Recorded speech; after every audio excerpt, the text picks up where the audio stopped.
Hai teman-teman, selamat datang di IT News, tempatnya berita aktual dan fakta yang jarang diungkap media lain. Yuk dukung kami dengan cara subscribe, like, komen, dan share, supaya lebih banyak orang tahu apa yang sebenarnya terjadi.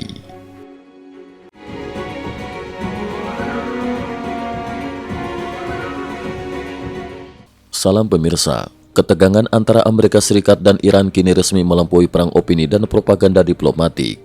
Pada pertengahan Januari 2026, Angkatan Laut Amerika Serikat secara terbuka mengerahkan kekuatan militernya dalam skala besar ke kawasan Timur Tengah. Sebuah langkah yang oleh para analis disebut sebagai daftar baja, simbol bahwa opsi militer telah benar-benar dibuka. Dua kelompok tempur kapal induk AS bergerak serempak. Pada 15 Januari 2026, kelompok tempur kapal induk USS George H.W. Bush dilaporkan telah mengangkat jangkar dan berlayar dengan kecepatan penuh menuju kawasan Mediterania. Armada ini dijadwalkan melintasi terusan Suez, memasuki Laut Merah, dan selanjutnya bergabung dengan kelompok tempur kapal induk USS Abraham Lincoln yang telah lebih dahulu berada di Laut Arab. Kedua kelompok tempur tersebut mencakup lebih dari 180 pesawat tempur berbasis kapal induk, kapal perusak dan kapal penjelajah yang dipersenjatai rudal jelajah Tomahawk, kapal selam nuklir kelas Ohio yang beroperasi secara senyap, puluhan ribu personel militer dan marinir AS.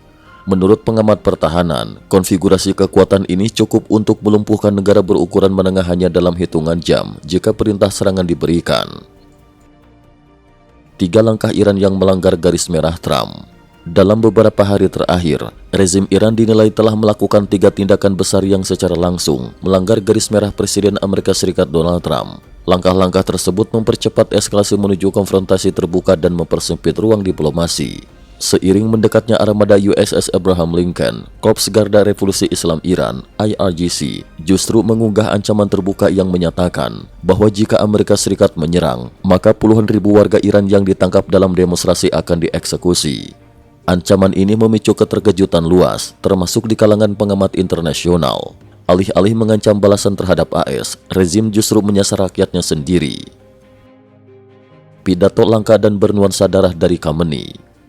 Pada 14 Januari 2026, pemimpin tertinggi Iran Ali Khamenei menyampaikan pidato publik yang sangat jarang terjadi, dengan nada yang oleh banyak pihak dinilai ekstrim dan bernuansa kekerasan.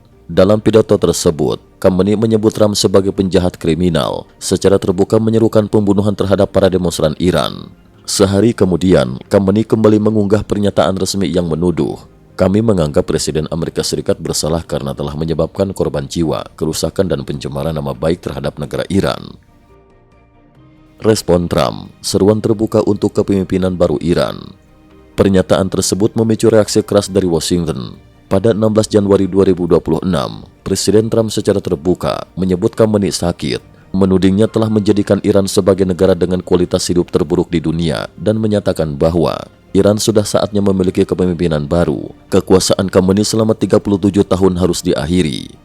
Pada hari yang sama, Departemen Luar Negeri AS melalui situs resminya dalam bahasa Persia mengeluarkan peringatan keras yang menegaskan setiap serangan Iran terhadap aset Amerika Serikat akan dibalas secara dahsyat. Teheran diperingatkan agar tidak bermain-main dengan Trump karena risikonya tidak akan mampu mereka tanggung. Retaknya sistem komando di dalam rezim Iran. Para analis menilai, keputusan Khamenei untuk secara terbuka memerintahkan pembunuhan demonstran justru mengungkap kelemahan fatal di dalam sistem kekuasaannya. Dalam kondisi normal, perintah semacam itu biasanya disampaikan secara tertutup. Langkah ini mengindikasikan bahwa rantai komando di bawah Khamenei mulai retak, aparat pelaksana termasuk IRGC dan hakim agama mulai ragu. Banyak pihak khawatir akan dijadikan kambing hitam jika rezim runtuh. Seorang analis menggambarkan situasi ini sebagai seperti kapten kapal yang hampir tenggelam, lalu secara histeris memerintahkan awaknya menembaki para penumpang. Ketergantungan pada milisi asing, legitimasi rezim nol. Tanda lain runtuhnya otoritas negara terlihat dari penggunaan kekuatan asing untuk menekan demonstrasi. Dalam beberapa kesempatan, latar belakang juru bicara Iran menampilkan simbol kelompok-kelompok berikut: Hizbullah Lebanon, Houthi Yaman, milisi Syiah Irak, Hamas, tentara bayaran Syiah dari Afghanistan dan Pakistan. Jika aparat keamanan Iran masih solid, tidak ada kebutuhan untuk mendatangkan milisi asing bertopeng guna menembaki rakyat sendiri. Ketergantungan ini dinilai sebagai bukti bahwa legitimasi rezim telah runtuh total. Reza Pahlavi, ini bukan penindasan, ini invasi.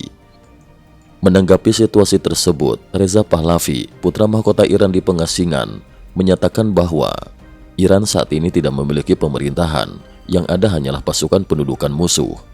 Ia menegaskan bahwa rezim Teheran menggunakan teroris asing dan milisi pro-Beijing memanfaatkan pasukan Irak dan kekuatan eksternal lainnya, melakukan invasi terselubung terhadap rakyat Iran dengan jubah agama.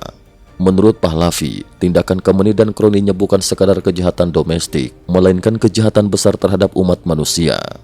Cukup sekian dulu, terima kasih atas perhatiannya. IT News juga memiliki channel di platform kancing.com. Mohon kunjungan dan bantu subscribe agar bisa mengikuti perkembangan dunia tanpa batas. Terima kasih. Link kancing ada di dalam description.